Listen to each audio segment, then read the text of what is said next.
आज के शो में। नैब और एफआईए के बाद एंटी करप्शन पंजाब भी मुतहरिक। 37 सियासतदानों के खिलाफ तहकीकात की मंजूरी, अहम नाम शामिल। करप्शन के खिलाफ एक्शन, पंजाब हुकूमत ने 25 अरब रुपए रिकवर कर लिए। अस्सलाम वालेकुम। बस पर्दा हकायक, सनसनीखेज इंकशाफात, प्रोग्राम बेनकाब में हूँ आपके साथ सैफान खान। एंटी करप्शन पंजाब की माह अक्टूबर की यानी अक्टूबर के मंथ की रिपोर्ट आपके सामने पहले पेश करते हैं। रीसेंट क्रैकडाउन जो हुए हैं, अरेस्ट जो हुए हैं, जिसमें कुछ बड़े बड़े नाम शामिल हैं, तफसीलन उन पर भी आएंगे। लेकिन एंटी करप्शन पंजाब ने जो रिपोर्ट वज़ीर पंजाब को अरसाल की थी डीजी एंटी करप्शन ने, उसके मुताबिक सूबे भर से तकरीबन 13,941 कनाल 14 सरकारी अराजी कब्जा माफिया से वारगुजार कराई गई। जमीन की मालियत 4 अरब 67 करोड़ में बताई गई और कैश की मद में एंटी करप्शन पंजाब ने 4 करोड़ 60 लाख 90 हजार रुपए की रिकवरी करके खजाने में जमा कराई। एंटी करप्शन पंजाब ने दूसरे महकमों के यानी जो दूसरे इनडायरेक्ट रिकवरीज आप कह सकते हैं 2 अरब 16 करोड़ रुपए से जायद की करी और अक्टूबर में खुसूसी मुहिम चलाकर पंजाब में गैर कानूनी तौर पर चलने वाले 345 पेट्रोल पंप्स सील किए। इसके साथ साथ माह अक्टूबर में एंटी करप्शन की जो क्रैश जो करप्शन ऐप है उस पर तकरीबन 647 शिकायत मौसूल हुई, जिनमें से तकरीबन 377 शिकायत का अजाला जबकि 270 पर काम जारी है।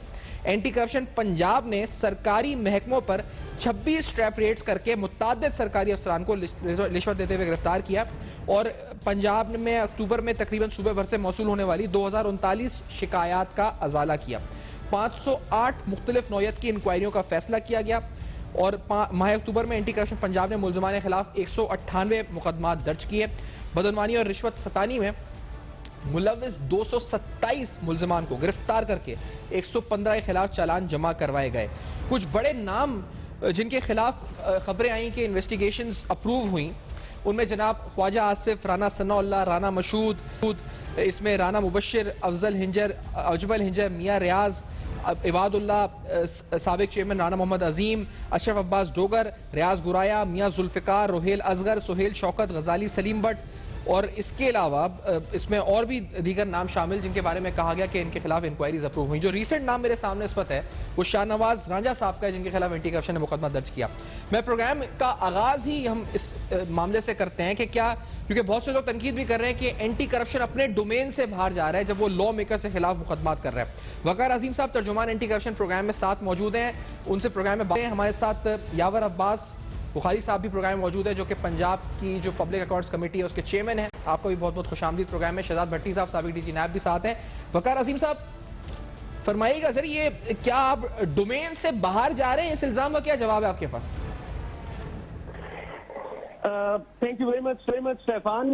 देखिए, ये जो बात है ना कि हम पोलिटिकल जो है ये पॉलिटिशियंस उनके पीछे जा रहे हैं, डोमेन से बाहर जा रहे हैं जी। ऐसा बिल्कुल नहीं है। हम इनको एज ए पॉलिटिशियन डील ही नहीं करते हैं। हम उनको जब वो पब्लिक ऑफिस होल्डर डील ही नहीं कर रहे हैं। हम तो आप अगर देखें तो ये जितने भी जिनके नाम आपने लिए हैं, इनके साथ जो सरकारी मुलाजमीन मुलविस हैं, हमने उनके ऊपर पर्चे दिए हैं और उसके साथ इनको हमने प्राइवेट हैसियत से पकड़ा है। हमारे लिए ये एक प्राइवेट हैसियत से एक पाकिस्तान की आम शहरी की तरह है और जाहिर है जो सरकारी अमलाक है या जमीनों के ऊपर गैर कानूनी कब्जे हैं या जहां भी रिश्वत सतानी और बदनुमानी और इस तरह की चीजें हैं, उसके गिर्द गिरफ्त तंग किया जाएगा और कानून नाफिज करने वाले इदारे हरकत में आएंगे और जो कानून और एज पर पॉलिसी या लॉ जो उसके ऊपर एक्शन है वो हो रहा है। और हमने ऐसा नहीं कि इनको टारगेट करके इनको गिरफ्तार किया है। जिले इंतजामिया की तरफ से रेफरेंसेस आते हैं, उसको हम स्क्रूटनाइज करते हैं, उसके बाद उसके ऊपर एक्शन लिया जाता है। तो ये है सही। लेकिन ये वकार साहब ये मुझे बताइए कि जो इल्जाम है वो ये कि ज्यादातर नून लीग के नाम है इनके अंदर शामिल, तो आपने सरकारी सत्ता के ऊपर जो इस वक्त होल्डिंग जो इस वक्त सिटिंग गवर्नमेंट के एमपीएस हैं उनके खिलाफ कोई कार्रवाई नहीं की गया? जब उनके खिलाफ कुछ आएगा, जब उनके खिलाफ कोई रेफरेंस आएगा, देखिए मैं एक बात बड़ी क्लियर यहाँ पे आपको बता दूं कि it has to be very much clear. We are not against a specific political party.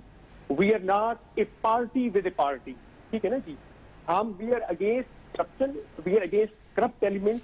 वो सोसाइटी में उनका ताल्लुक जिस चाहे जमात से है, चाहे वो सरकारी अफसरान है, चाहे वो कोई प्राइवेट बंदा है प्राइवेट कैपेसिटी में, जिसने सरकार का आवाम का पैसे में गबन किया है, जिसने कानून की खिलाफ वर्जी की है, जिसने गैर कानूनी कब्जा किया है, तो हम उसके खिलाफ बिला तफरीक बगैर किसी इम्तियाज से कार्रवाई करेंगे। उसका ताल्लुक चाहे जिस भी ग्रुप से हो, जिस भी जमात से हो, उससे कोई फर्क नहीं पड़ता। सही। और दूसरी बात वकास साहब, क्योंकि आपने पकड़े जितने लोग, मेरे पास आपकी परफॉर्मेंस रिपोर्ट भी मौजूद है, और इसमें जो आपने अरेस्ट किए हैं अगस्त 2018 से अक्टूबर 2020 तक, 19 ग्रेड के 6 अरेस्ट हैं, 18 ग्रेड के 33 अरेस्ट हैं, 17 ग्रेड के 107 अरेस्ट हैं, 16 BS 16 के 206 और BS 1 से 15 के 3552, टोटल 3904 है। सर, इन जो रिपोर्ट हम देख भी रहे हैं स्क्रीन के ऊपर, इनमें से कन्विक्शन कितनी हुई है वकास साहब? तनकीद ये भी हो रही है कि पकड़े तो जा रहे हैं लोग, मुकदमा भी बन रहे हैं, लेकिन कन्विक्शन रेट बहुत लो है आपका, ये हकीकत है? देखिए, कन्विक्शन जाहिर है, अब जब लोग पकड़े जाते हैं उसके ऊपर एक टाइम होता है ना, मतलब प्रॉपर आपने उसको फिर तहकीक करनी होती है, आप उसमें चीजें रिकवर करते हैं, उसमें फिर लोग जो है वो अदालत में चले जाते हैं, ठीक है जी। और जब मामला कोर्ट में चले जाते हैं तो वहां पे जाहिर है थोड़ा बहुत डिले तो हो जाता है, लेकिन ये है कि हमारा जो काम है वो हम कर रहे हैं as per policy, as per rule, as per law, तो वो जारी रहेगा इंशाल्लाह ताला, और बगैर किसी एफिलिएशन के किसी एक पार्टी स्पेसिफिक पार्टी को जो है वो टारगेट किया जा रहा है, ऐसी कोई बात नहीं है। सही, क्योंकि जो अभी रिसेंट गिरफ्तार हुए इनमें से भी दो, एक शायद बेल हो गई है मेडिकल ग्राउंड्स के ऊपर, और दूसरे शायद अक्विट हो गए हैं, जो अभी रिसेंट हुए थे एमपी गिरफ्तार। नहीं, ये जो शायद है ना कि शायद ये हो गया, शायद वो हो गया, उसमें आपका मेरा ख्याल है जो आप इशारा कर रहे हैं, जो अब्दुल गफ्फार डोगर साहब का जो तो केस है। आपके फिगर्स क्या हैं कन्विक्शन रेट के ऊपर? कितनी आपकी रही है, जो आपकी कारकर्दगी रही है उसमें, कुछ आपने जो रिजल्ट्स है उसमें कन्विक्शन रेट क्या रहा है? जैसे नैप कहता है हमारा 71% है अराउंड, तो आपका क्या परसेंटेज आता है? हमारा इस तरह से हमारा जो है वो मेरा ख्याल है कोई 20-25% है, लेकिन ये है कि वो जाहिर थोड़ा एज कम्पेयर टू जो है वो जिस तरह से अरेस्ट हो रही है, लेकिन उसमें जाहिर है कि लॉ में जब आप चीजों को पकड़ते हैं थोड़ा टाइम तो लगता है ना। सही, उसके ऊपर ठीक है। अच्छा वकास साहब, ये तो ओवरऑल कारकर्दगी बात हो गई, मैं बस एक आपका कमेंट लूंगा, जो रिसेंट जो अभी केस है शाहनवाज राजा साहब का, वो डॉक्यूमेंट भी आप रेफरेंस दिखा के आपके बस कमेंट्स लेंगे कि उस पर क्या हुआ है, लेकिन एक ब्रेक के बाद बुखारी साहब भी प्रोग्राम में साथ मौजूद हैं, शहजाद भट्टी साहब भी साथ मौजूद है। इस ब्रेक के बाद नाज़रीन, जो रीसेंट कार्रवाई एंटी करप्शन की हुई है, इसकी कुछ तफसीलात आपके सामने रखेंगे, हमारे साथ रहिए।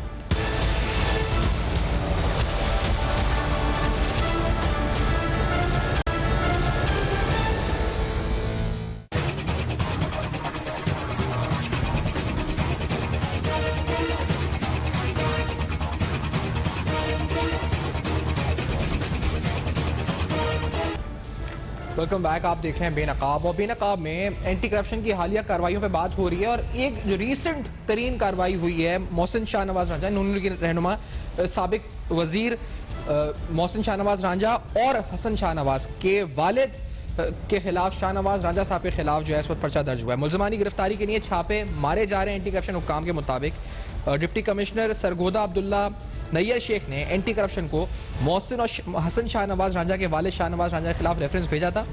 डिप्टी कमिश्नर ने ये रेफरेंस भी मैं अभी आपको दिखाऊंगा। डिप्टी कमिश्नर ने रेफरेंस में शाहनवाज रांझा और साबिक एमपीए और पटवारी अमीन के खिलाफ पर्चा दर्ज करने की इस्तः की थी। मुलजमान ने जालसाजी से प्रॉपर्टी की इंतकालात फीस की मद में सरकारी खजाने को करोड़ों रुपए का नुकसान पहुंचाया, और शाहनवाज रांझा ने महकमा माल की मिली भगत से 1574 कनाल 12 मल्ले जमीन अपने बेटों और बेगम के नाम ट्रांसफर की।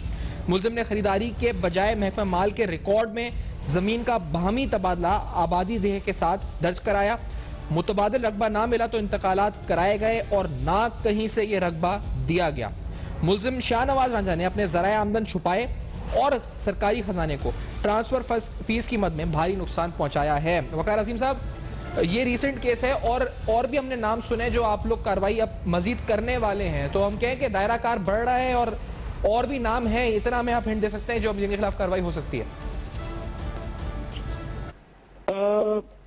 देखिए, ऐसा है सैफान कि ये ऐसी तो नहीं है कि जी कोई एक हमारे पास एक हिट लिस्ट एंटी करप्शन ने बना ली है और उस हिट लिस्ट को फॉलो करके वो एक एक करके टिक करते जा रहे हैं और आगे बढ़ते जा रहे हैं। जी। मैं आपको ये भी जो रेफरेंस आया है रांझा फैमिली के खिलाफ, मोहसिन और हसन और इनके वालिद बेसिकली जो शाहनवाज रांझा साहब हैं, ये भी डिस्ट्रिक्ट एडमिनिस्ट्रेशन की तरफ से रेफरेंस एंटी करप्शन एस्टेब्लिशमेंट को मौसूल हुआ।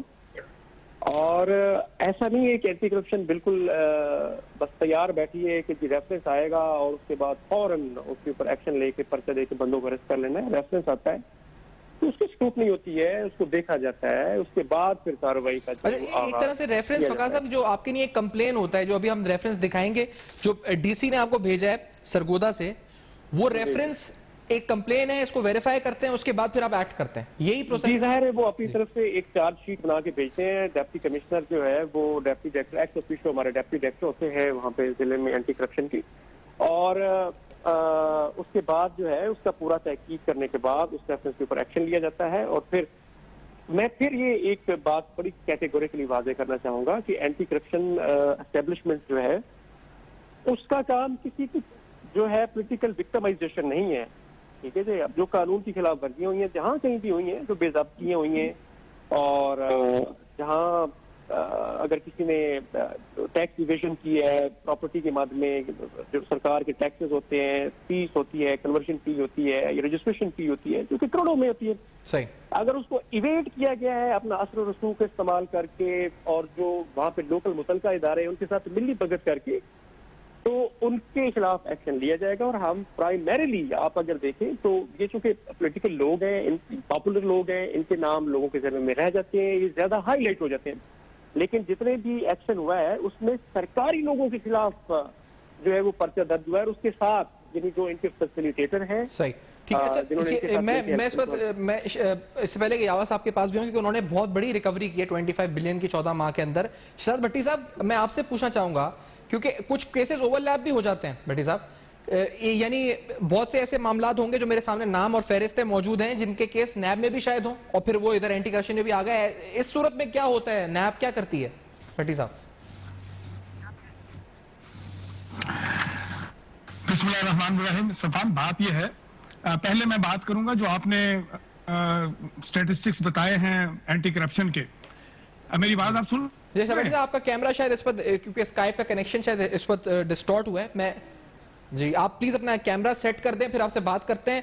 मैं यावर साहब को प्रोग्राम में इंट्रोड्यूस कराता चलूं। यावर साहब, 25 बिलियन की रिकवरी पब्लिक अकाउंट्स कमेटी ने की है, ये डेफिनेटली ऑडिट रिपोर्ट्स की बुनियाद पर हुई। ये रिकवरी हुई किन से है, ये बताइएगा। 14 माह के अंदर जो आपने 25 अरब रिकवर किए हैं, ये कैश रिकवरीज हैं, इनडायरेक्ट हैं, डायरेक्ट हैं, या लैंड आपने बेची है, क्या मामला क्या है यावर साहब?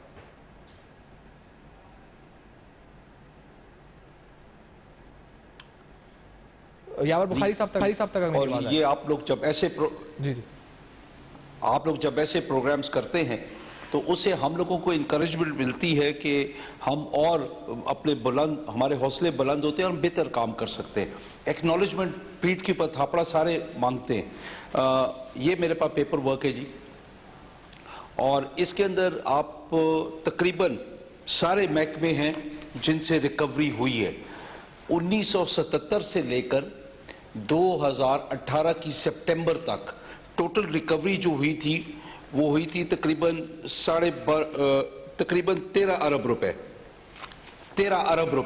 41 सालों में, और हमने अपने 14 महीनों में आके 25 अरब रुपए की रिकवरी की है।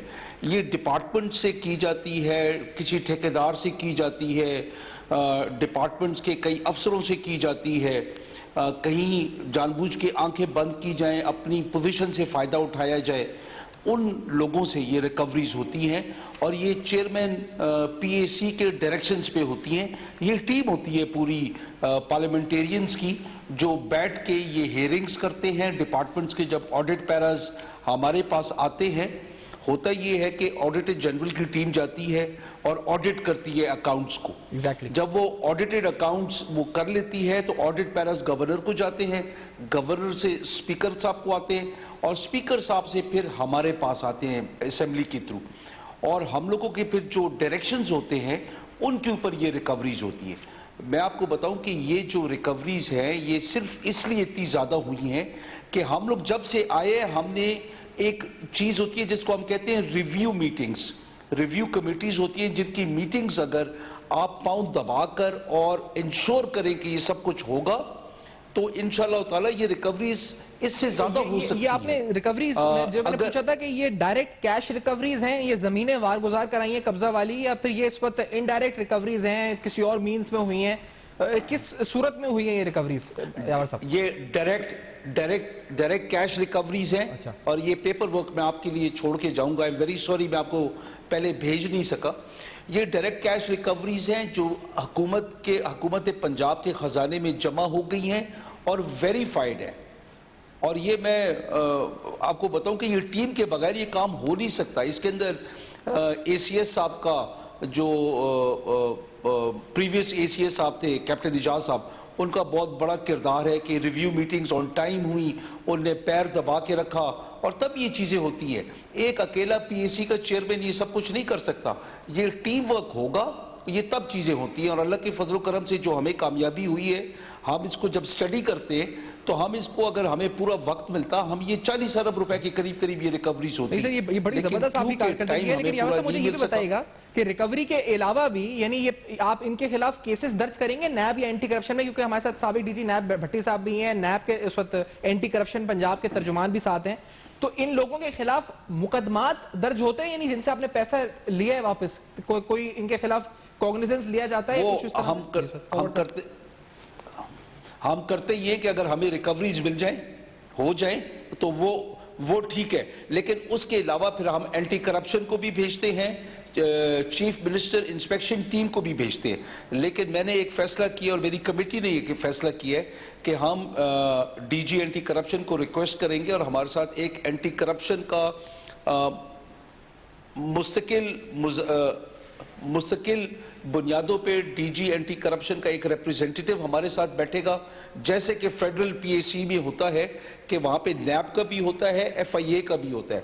तो हम एंटी करप्शन को साथ इन्वॉल्व करेंगे ताकि PAC ज्यादा इफेक्टिव हो सके, इफेक्टिव ये हो सके। अच्छा, मैं शाह भट्टी साहब आपसे क्यों मैंने सवाल पूछा था कि अब तो ये दो बातें, एक तो एंटी करप्शन जो कर रहा है, मैंने पूछा था कि क्या ओवरलैप तो हो जाता है बहुत से केसेस में, बहुत से केसेस मेरे सामने सियासतदानों के जिनके नाम नैब भी इन्वेस्टिगेशन कर रहा है, तो उस सूरत में क्या है, नैब क्या करता है? और दूसरी बात, ये जो रिकवरीज पब्लिक ने केस पर क्या कहना है, कैश रिकवरीज 14 माह में 25 अरब रुपए की, भट्टी साहब? बिस्मिल्लाहिर्रहमानिर्रहीम। देखिए सफान, बात यह है कि दोनों ही बातों को पहले तो पॉजिटिव लेना चाहिए कि एंटी करप्शन का इफेक्टिव हो जाना, और इसी तरह जो आपका बेसिक अदारा है पब्लिक अकाउंट कमेटी, उसका एक्शन लेना। लेकिन दो चीजें जो आपने बहुत इंपॉर्टेंट बताई हैं कि एंटी करप्शन की आपने मिकदार देखी, कंप्लेंट की 600 कुछ आपने बताई है। आप इसी तरह अगर आप पंजाब नैब की कंप्लेंट्स की तरफ देखेंगे तो वो हजारों में होगी। तो ये आज एक अच्छी चीज है। एक तो आपका प्रोग्राम की तरफ से जब इसकी प्रोजेक्शन होगी कि ये लोग एंटी करप्शन का किरदार जो है, इन्होंने एक इफेक्टिव किरदार अदा करना शुरू कर दिया है, तो ये तो एक मैसेज जाएगा आम पब्लिक को भी कि ये काम बड़ा अच्छा करना इन्होंने शुरू कर दिया है। और मैं इनको अप्रिशिएट करता हूं कि एस का इफेक्टिव होना एक बहुत इंपॉर्टेंट बात है। ओवरलैपिंग कभी नहीं होती। वो केसेस जो के नैब में पहले से रजिस्टर्ड हैं और अगर उसको एस ने उठाया है तो नैब का लॉ ये कहता है कि वो ओवरराइड करता है, वो चेयरमैन के पास पावर है कि वो किसी भी वक्त किसी केस को अपने पास ट्रांसफर कर सकते हैं। लेकिन अगर आप ये देखें जो अजीम साहब ने बताया है कि वो किसी पॉलिटिशियन को एज ए पॉलिटिशियन या पब्लिक ऑफिस होल्डर नहीं ले सकते क्योंकि उनके कानून में बड़ी पेचीदगियां हैं, बड़ा लिमिटेड है उनका कानून, तो उन्होंने उनको एज ए एक नॉर्मल शहरी के तौर पर लिया है। जबकि नैब जो है वो एक पब्लिक ऑफिस होल्डर के तौर पर उनको लेती है और नैब को किसी से परमिशन नहीं लेनी पड़ती जैसे कि एस को लेनी पड़ती है। अब मैं आता हूं पब्लिक अकाउंट कमेटी की तरफ। देखिए, बेसिक अदारा मुल्क के अंदर करप्शन को रोकने का पब्लिक अकाउंट कमेटीज हैं। ये लोग, हम जो नैब है और जो एस है, ये इनकी हेल्प के लिए हैं कि जो ड्राफ्ट पैरा बन जाते हैं वो पब्लिक अकाउंट्स कमेटी जो है वो देखती हैं कि अगर तो वो प्रोविंशियल है तो उसको एस को भेज देंगी, और अगर वो फेडरल है या हायर लेवल का है, ज्यादा करप्शन है, तो वो डेफिनेटली नैब की जो असिस्टेंस है उसको हासिल करते हैं और उन केसेस को फिर रजिस्टर किया जाता है और उनके खिलाफ एक्शन लिया जाता है। सही। पब्लिक अकाउंट कमेटी और ऑडिटर जनरल, ब्रेक की तरफ जाना है मुझे, मैं इस ब्रेक के बाद आता हूं। तो पब्लिक अकाउंट कमेटी पे बात हो रही है, तो कुछ इंपॉर्टेंट केसेस अगर जो हुए हैं उन पे बात करेंगे कि 14 महीने में जो 25 अरब रुपए रिकवर किए, दैट इज अचीवमेंट, बहुत बड़ी अचीवमेंट है। इस पे बात भी करेंगे, डिटेल के कुछ डिटेल्स भी आपके सामने रखेंगे, हमारे साथ रहिए।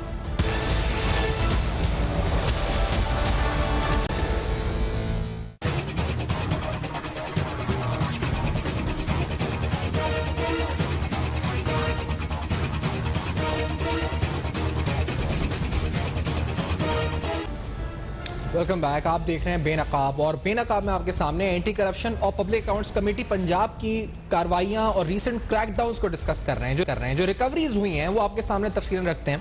जो करप्ट अनासिर से लूटी हुई रकम वापस एंटी करप्शन ने की है, डायरेक्ट, इनडायरेक्ट, और जो स्टेट लैंड रिकवर की है, दैट टोटल 20,843 मिलियन। अब ये बहुत बड़ी अमाउंट है, इस पर है, और इसको अगस्त 2018 से अक्टूबर 2020 तक की आप समझ लें ये 27 महीनों की कारकर्दगी है जो आपके सामने है। जो रीसेंट एक्शंस हुए हैं मल्टीपल, उनमें एंटी करप्शन मुल्तान ने साबिक रुकन कौमी असेंबली जनाब गफ्फार डोगर को उनके घर से गिरफ्तार किया था, और उनके खिलाफ जिला इंतजामिया यानी जो डीसी थे उनकी तरफ से रेफरेंस आया था करप्शन और नाजायज इख्तियारात के इस्तेमाल का, रेफरेंस भिजवाया गया था। एंटी करप्शन पुलिस ने गफ्फार डोगर को गिरफ्तार करने के बाद तफ्तीश शुरू कर दी थी। ये कुछ दिन पहले की खबर है। फिर गुज़िश्ता दिनों चूनिया से मुस्लिम लीग नून के साबिक MP एहसन रजा खान गिरफ्तार किया गया था, और एहसन रजा खान पर भी गैर कानूनी कमर्शियल मार्केट और हाउसिंग सोसाइटी बनाने का इल्जाम था। मैं यावर अब्बास साहब से पूछना चाहूंगा, यावर अब्बास साहब, पब्लिक अकाउंट्स कमेटी की जो रिकवरीज हुई हैं वो किन महकमों से ज्यादा हुई हैं? इरिगेशन मिसाल के तौर पे कौन कौन से महकमों से आपने रिकवरीज की हैं एग्जैक्टली? इसके अंदर जो 44 महकमे हैं हमारे पास हुकूमत पंजाब के, जिसके अंदर जो ज़्यादा रिकवरीज हुई हैं, फॉर एग्जांपल CNW से हुई है, एक्साइज एंड टैक्सेशन से हुई है, होम से हुई है, HUDNPHE से हुई है, फिर उसके बाद इरिगेशन से हुई है। तो ये रिकवरीज जो होती है हर क्वार्टर पे होती हैं। देखिए, जो चेयरमैन साहिबान और उनकी जो कमिटीज़ होती हैं, अगर वो इस चीज़ का, वो कहते हैं ना कि आपने किसी को किसी काम की किसी बंदे को फ़ोन कर दिया, उसका आप फॉलो अप नहीं करेंगे तो काम नहीं होता, अगला भी भूल जाता है, इतना बिजी होता है। तो इसके अंदर फॉलो अप रखना बहुत ज़रूरी है। आपने जो डायरेक्शन दिया आप उसका फॉलो अप करेंगे तो वो काम हो जाएगा। हमने जो काम किया कि हमने फॉलो अप को बहुत अच्छा रखा, हालांकि अभी तक हमारे पास स्टाफ पूरा नहीं है, अभी तक हमारे पास इख्तियारात वो नहीं है जो फेडरल पब्लिक अकाउंट्स कमेटी के पास है, या सिंध में, या बलूचिस्तान में, या KP के पास है। पंजाब की पब्लिक अकाउंट्स कमेटी को पिछली हुकूमतों ने दबा के रखा कि ये करप्शन के ऐसे केसेस सामने ना लाएं, या अपने इख्तियारात का नाजायज़ इस्तेमाल जो होता है उसको सामने ना लाया जाए, उसको दबा के रखा। और ये हम लोग परवेज़ इलाही साहब के पास, जो हमारे स्पीकर हैं, हम उनके पास गए, हमने कहा जी आप अगर हमें अथॉरिटी दें तो हम आपकी असेंबली की जो कारकर्दगी है और बेहतर कर सकते हैं। और ये परवेज़ इलाही साहब ने बड़ी मेहरबानी की कि फिर उनने इसके ऊपर एक कमेटी बिठाई और हमें इख्तियारात वो दे रहे हैं। तो ये जो पैसा हम लोग रिकवर करते हैं, इससे हम बहुत आगे जा सकते हैं। मैंने जैसे आपको कहा कि अगर हमें टाइम पूरा मिलता, क्योंकि जब असेंबली का सेशन होता है तो हमारी पब्लिक अकाउंट्स कमेटी की हेयरिंग्स को कैंसिल कर दिया जाता है। तो अगर हमें 4 महीने ऐसे इन 14 महीनों में कि जब ये सेशन हुआ और 10 महीने का हमने काम किया, ये रिकवरी बेसिकली 10 महीने की आप कारकर्दगी पे रखेंगे। लेकिन हमने जो काम किया कि जो हमारे ACS साहब थे, कैप्टन एजाज साहब, हमने उनको सिर्फ इस बात के ऊपर दबा के रखा कि क्वार्टरली रिव्यू जो कमेटी की मीटिंग्स हैं उनको बाकायदगी से करें और रिकवरीज हमें साथ साथ बताएं। तो उस चीज़ से, क्योंकि वो खुद इस चीज़ के अंदर इंटरेस्टेड थे, फिर हमारे CM साहब उस्मान बुज़दार साहब का इसके ऊपर बहुत बड़ा एक रोल था कि आप लोग ये हमें अपनी कारकर्दगी करके दिखाएं। तो फिर हमने जो काम किया, जो मेहनत की, और इसके अंदर मेरी कमेटी वाले, मेरा स्टाफ जो है, हमारा सपोर्टिंग स्टाफ जो है, तो ACS साहब का जो दफ्तर है, फाइनेंस वाले जो है, और ये कारनामा ये सब ने मिलकर किया टीम। जो भट्टी साहब, मैं क्योंकि अभी जो हम दिखा रहे हैं अपनी स्क्रीन के ऊपर वो है वो फुटेजेस जो एंटी करप्शन ने इस वक्त अरेस्ट किए हैं। अभी आप देखें जो मुल्जिमान अरेस्ट हुए हैं। लेकिन भट्टी साहब, सवाल ये जो मैंने उनसे भी पूछा था, जो कन्विक्शन रेट है, क्योंकि जो इल्जाम है वो ये है कि ये लोग दैट इज लेस देन 1% जो रिपोर्ट हो रहा है मुख्तलिफ केसेस में। अब जो हमने उनसे पूछा था, उन्होंने कहा था नहीं इससे ज्यादा है, उन्होंने कुछ और फिगर दी है, लेकिन इट इज लेस। अब यहाँ पर मामला कोर्ट में चले जाते हैं, लीगली स्ट्रॉन्ग केसेस नहीं बना पा रहे शायद। भट्टी साहब, ये इस पर क्या कहेंगे आप?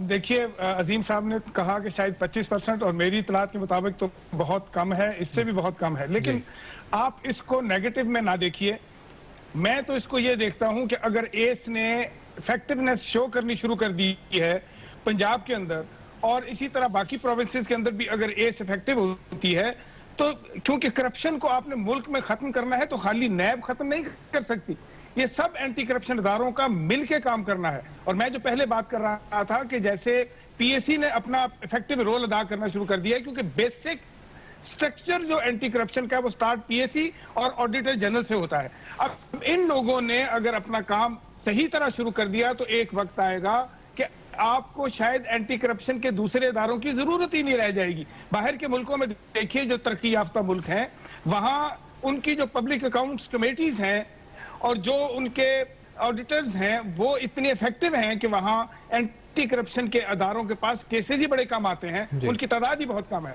दूसरी बात जो आपने की थी, जो मैं बात कर रहा था कि पब्लिक कॉन्फिडेंस जो है, वो इसका इसी तरह बट्टी साहब, मैं एक सवाल आपसे सामने रखना चाह रहा हूं, क्योंकि जो लीडर्स जिनके खिलाफ केस एंटी करप्शन बना रही है उनके नाम पढ़ देना चाह रहा हूं आपके सामने, क्योंकि फिर इल्जाम ये लग रहा है नैब पर भी एंटी करप्शन पे भी कि ये विक्टिमाइजेशन है।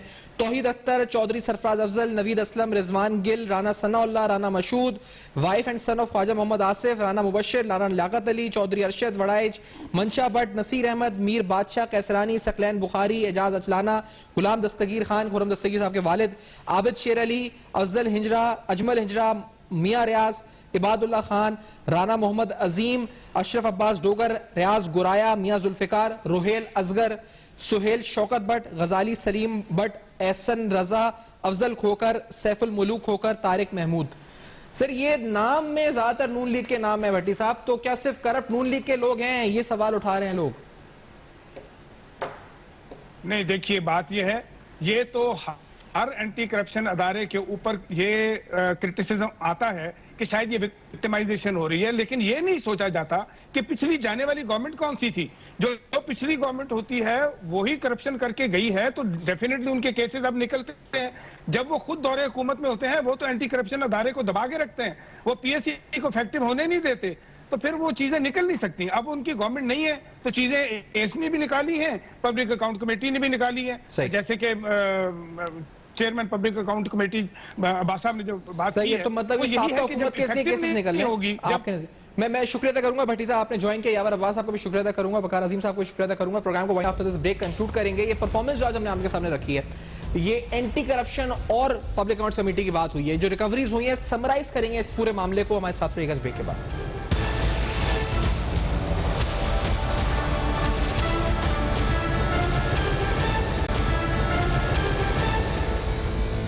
वेलकम बैक, आप देख रहे हैं बेनकाब। आज आपको खबर दी किस तरह एंटी करप्शन पंजाब मुतहरिक है और करप्शन के मुकदमात कायम कर रही है। इस पर लॉ मेकर्स हैं कुछ, जिनके नाम आपको बताया, जिनका ताल्लुक नून लीग से है। ऐसा क्यों हो रहा है, ये सवाल उठाया। पब्लिक अकाउंट्स कमेटी की रिकवरीज पर यावर अब्बास साहब प्रोग्राम में जो साथ मौजूद हैं, चेयरमैन है पब्लिक अकाउंट्स कमेटी पंजाब के। Sir, 25 billion and what is the next target? Bukhari Sahab, lastly your last comments. Sir target 25 हो गया तो 20 से ऊपर ही होगा, और खुद हमें यकीन है कि हम इससे दुगना कर सकते हैं। लेकिन एक बात बताऊं, दो छोटी छोटी बातें। एक, जो भट्टी साहब ने बात की, अगर पीएसीज इफेक्टिव हों तो आपको एंटी करप्शन के बाकी इदारों की जरूरत नहीं पड़ती, लेकिन ऑडिटर जनरल के स्टाफ जो है वो सही होना चाहिए, वो मुर्गे खाने वाला स्टाफ ना हो, जो अभी तक ऑडिटर जनरल साहब के स्टाफ ने काम किया, अच्छा काम किया। तीसरी बात और आखिरी बात कि ये विक्टिमाइजेशन नून के बंदों के खिलाफ नहीं है, ये विक्टिमाइजेशन किसी जगह भी नहीं है। खान साहब का एक मौकफ है, जिसने इस मुल्क के साथ ज्यादती की है उसको छोड़ना नहीं है। हमें चाहे कोई कीमत पे करनी पड़े, हम पे करने के लिए तैयार हैं। बिल्कुल। बहुत शुक्रिया, आपने ज्वाइन किया। बुखारी साहब प्रोग्राम में, शाह भट्टी साहब का भी, और जुमान एंटी करप्शन पंजाब जनाब वकार अजीम साहब का भी, जिन्होंने प्रोग्राम में ज्वाइन किया। आपका फीडबैक मौसूल होगा फेसबुक, ईमेल्स और ट्विटर पर। देखते रहेगा। अब तक अपना बहुत ख्याल रखिएगा।